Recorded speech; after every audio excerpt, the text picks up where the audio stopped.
parce que la réalité est tout autre. Je suis Fatoumata Sidibé Diarra, originaire du Ouassolo. Je viens d'un village qui s'appelle Tcheblela, situé près de Yanfoïla, dans la région de Sikasso, zone minière par excellence du Mali. Lorsque je dis à mes oncles que le Mali est 3e producteur d'or, ils me répondent « Alors où est la route pour venir nous voir ?» Lorsque je dis à mes tantes que le Mali pourrait devenir un géant de la production de lithium, elles me demandent « Où sont les hôpitaux ? Pourquoi continuent-elles à mourir en donnant la vie ?»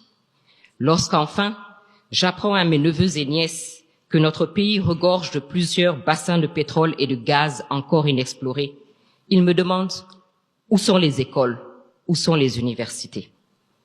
Nos populations vivent dans des conditions inacceptables.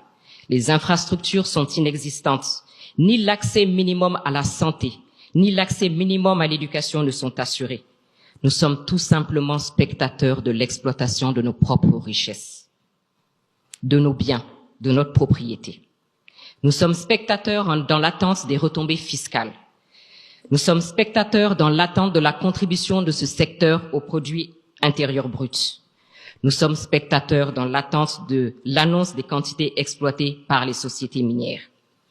Bref, on attend juste qu'on nous paye des impôts. C'est ça qui est la vérité. Comme c'est le cas dans plusieurs autres domaines en Afrique, on est en droit de se demander qu'est-ce qui n'a pas fonctionné ici aussi. Je laisse notre très engagé président Alain Foka nous dire qu'est-ce qui n'a pas marché. Pourquoi ce spectacle désolant face à tant de potentialités? Le secteur minier a fait longtemps l'objet d'un mythe ou de la science-fiction carrément. On nous a fait penser que nous ne pouvions même pas comprendre les contrats que nous signions.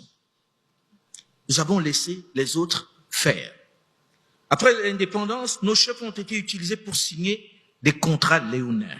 Souvenez-vous, Léomba du Gabon, qui ne voulait même pas être indépendant et qui a permis à la France de conserver son pétrole gabonais.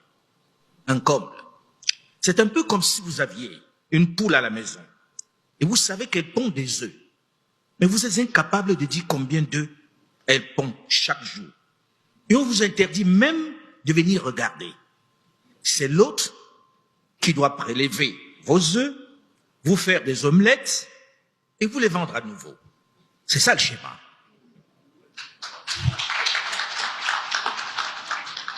Rappelons-nous du président Pascal Lissouba qu'on vient de voir, Lissouba du Congo, qui répond à une question sur la quantité de pétrole qui sortait de chez lui, avoue sans sourciller qu'il n'en savait rien. Et c'est tout de même qu'on lui pose la question de savoir s'il savait ce qui sortait de son sous-sol. Ça traduit l'ampleur du mal. Mais au fil du temps, on a compris qu'il nous avait menti. Il faut l'avouer. Mais une fois que nous avons compris cela, qu'avons-nous fait? Lorsque nous ne détournons pas le regard, nous sommes devenus complices de ceux qui nous volent nos propres œufs. C'est ça la réalité. Et c'est cela dans le secteur minier. Oui, les autres sont responsables. Ils ont profité d'une situation d'ignorance au départ. Ils ont ficelé des contrats déséquilibrés. Mais aujourd'hui, maintenant que l'on sait, il va falloir arrêter de geindre ou prendre nos responsabilités. Pour cela, il faut faire un état des lieux sans complaisance. Il faut déterminer, et c'est important, les racines du mal actuel. Pas seulement passé, puisque nous sommes désormais résolument tournés vers l'avenir. Avec nos jeunes, ils doivent regarder devant, sans pour autant oublier le mal qui nous a été fait. Non, c'est important. Avancer ne signifie pas oublier. On doit s'en souvenir pour que ça ne recommence pas. Mais on doit regarder devant nous. Eh bien, dans ce domaine des mines, comme dans d'autres, nous avons fait de très mauvais choix, comme se contenter de laisser les autres creuser et vendre à notre place. Tout cela devant notre jeunesse, non formée et spectatrice des camions, emportant nos richesses vers l'étranger.